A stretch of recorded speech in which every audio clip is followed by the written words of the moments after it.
ই-শ্রম কার্ডে আপনার নাম নথিভুক্ত থাকলে আপনি অসংগঠিত ক্ষেত্রে কর্মী হিসেবে অবসরের পর প্রতি মাসে ১,০০০ টাকা থেকে ৩,০০০ টাকা করে পেনশন পাবেন।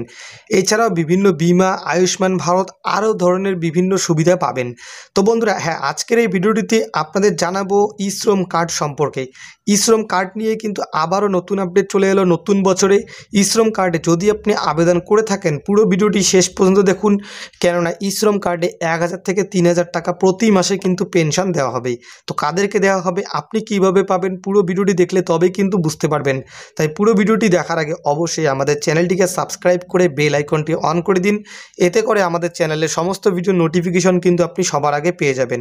চলুন তাহলে ভিডিওটি শুরু করা যাক। তো বন্ধুরা, ওয়ান স্ক্রিনে দেখতেই পাচ্ছেন, বলা হয়েছে কেন্দ্রীয় সরকার তাদের বিভিন্ন সামাজিক প্রকল্পের সুবিধা, বিশেষত যেগুলি অসংগঠিত কাজের কর্মী ও সমাজের প্রান্তিক মানুষের জন্য বরাদ্দ করা হয়েছে, তাদের সুবিধা পৌঁছে দিতে বাধ্যতামূলক করতে চলেছে ই-শ্রম কার্ডকে।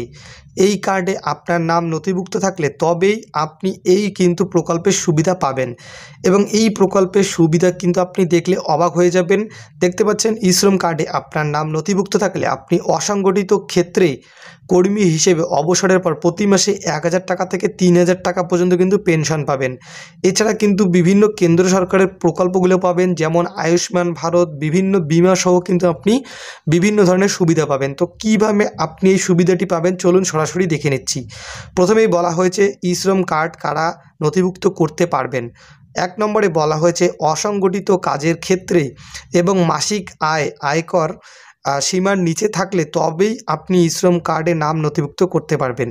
দ্বিতীয়ত বলা হয়েছে যারা কর্মচারী ভবিষ্যৎ নিধি সুবিধা পান না, তারাই কেবলমাত্র এই প্রকল্পে নাম নথিভুক্ত করতে পারবেন। তৃতীয়ত বলা হয়েছে ১৬ থেকে ৫৯ বছরের মধ্যে বয়স হলে তবেই কিন্তু আপনি এই কার্ডে আবেদন করতে পারবেন। তো প্রথমত কিন্তু এই নিয়মগুলো গেল। আমরা এবার দেখে নেব যে কী কী সুবিধা পাবো ২০২৫ সালে। দেখতে পাচ্ছেন, বলা হয়েছে ই-শ্রম কার্ডের সুবিধাগুলো কী। ১ নম্বরে বলা হয়েছে ৬০ বছর বয়সের পর প্রতি মাসে ১,০০০ থেকে ৩,০০০ টাকা করে পেনশন পাবেন আপনি। ২ নম্বরে বলা হয়েছে কর্মরত অবস্থায় কোনো কারণে পঙ্গু হয়ে গেলে বা অঙ্গহানি হলে ১,০০,০০০ টাকার আর্থিক সুবিধা পাবেন আপনি। তৃতীয়ত বলা হয়েছে মারা গেলে পরিবার পাবে ২,০০,০০০ টাকার আর্থিক সুবিধা।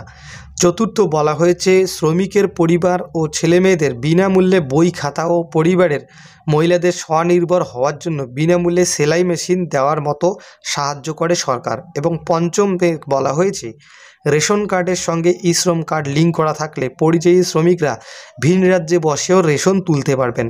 বুঝতে পারছেন, এই সমস্ত সুবিধা কিন্তু পেয়ে যাবেন ই-শ্রম কার্ড করা থাকলে। এই ই-শ্রম কার্ড কিন্তু আপনি চাইলে আপনাদের বিভিন্ন কিন্তু আশেপাশের দোকান থেকে করে নিতে পারেন। তো এবার আমরা দেখব যে আপনি কি টাকা পান নাকি টাকা পান না, সেটা কীভাবে বুঝবেন। দেখুন, বলা হয়েছে ই-শ্রম কার্ডের টাকা অ্যাকাউন্টে ঢুকেছে কি না সেটা কিভাবে বুঝবেন। তো আপনি যদি চান তাহলে দেখুন, বলা হয়েছে ই-শ্রম কার্ডের অধীনে ২টি পেনশনের কিস্তির টাকা এর আগেই দিয়েছে কেন্দ্রীয় সরকার। তো একটা বিষয় আপনারা অনেকেই হয়তো জানেন না যে ২টি কিস্তি দিয়েছে, কিন্তু আমরা এখনও পর্যন্ত কেন পাইনি। তো এখনও পর্যন্ত কিন্তু আমাদের রাজ্যে এটা শুরু হয়নি। বিভিন্ন রাজ্যে কিন্তু টাকা দেওয়া শুরু হয়েছে, কিন্তু আমাদের পশ্চিমবঙ্গে মোদিজি কিন্তু এখনও পর্যন্ত ই-শ্রম কার্ডের টাকা দেয়নি। তো পশ্চিমবঙ্গে যখন দেওয়া হবে তখন কিন্তু পশ্চিমবঙ্গের মানুষ যারা ই-শ্রম কার্ড করেছে তারাও কিন্তু এই সুবিধা পেয়ে যাবে। তো এখন কিন্তু বিভিন্ন রাজ্যে মানুষ পাচ্ছে। আশা করি বুঝতে পেরেছেন ই-শ্রম কার্ড কারা করেছেন, অবশ্যই কমেন্টে জানাবেন, আর না করে থাকলে সেটাও কিন্তু কমেন্ট করে বলতে পারেন। তো দেখা হচ্ছে অন্য কোনো একটি ভিডিওতে, ততক্ষণের জন্য ভালো থাকবেন, সুস্থ থাকবেন, ধন্যবাদ।